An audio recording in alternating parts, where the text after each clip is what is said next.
G'day, I'm Rowan and this is Kubota Down Under. After a few more hours on the L3800, I've managed to do a little bit of damage to the hydraulic lines. You can see there a bent hydraulic pipe. The black part is flexible around there, but to the left there, that's a bent pipe.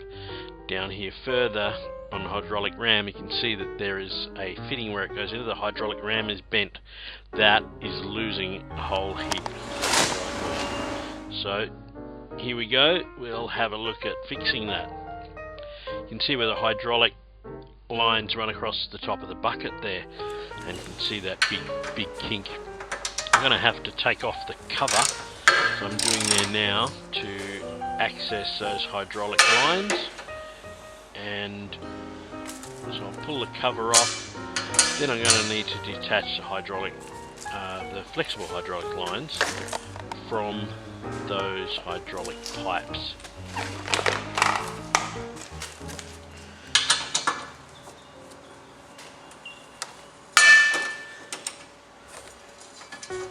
It's a reasonably simple operation, and once you pull that cover off, there's a little keeper that separates those two hydraulic lines. There it is there.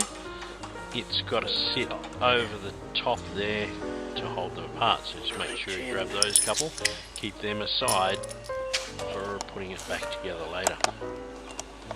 Now what we need to do is take off that flexible line, and we'll bend the pipe back into shape. Then we'll get to and attack the little fitting down on the actual hydraulic ram itself. So silly me, I forgot to actually record showing you how I unbent that bit of pipe. But anyway, I put it over my knee and bent it back very gently and carefully.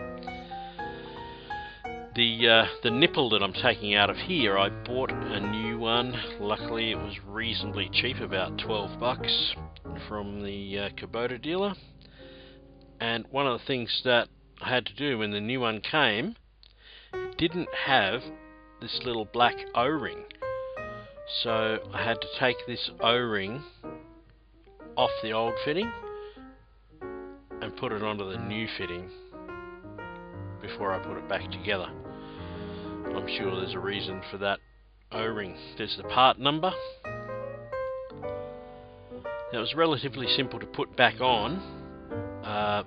Just checking that it fits there. And we put it into the hydraulic ram first.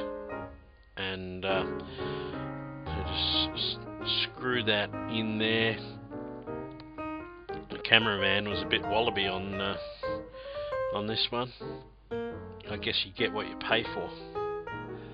Just screw that in, and I didn't do it up really tight because what I wanted to do was have it in roughly the right vertical position so that I can then screw that flexible hose down onto it and nip it up tight a little later.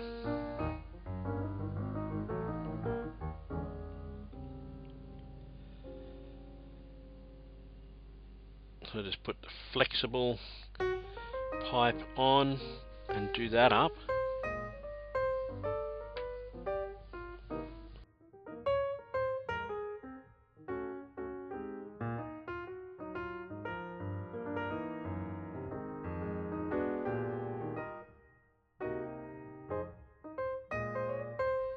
And you can see there's a little bit of wobble in that hose.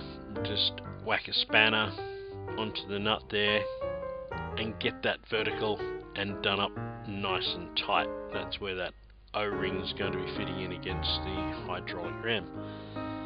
So there you have it. That was all there was to it, and we're working beautiful, no leaks at all. So that was a little bit painful. $12 painful to the wallet. Could have been a lot worse. I of course checked the hydraulic fluid when I put it back together.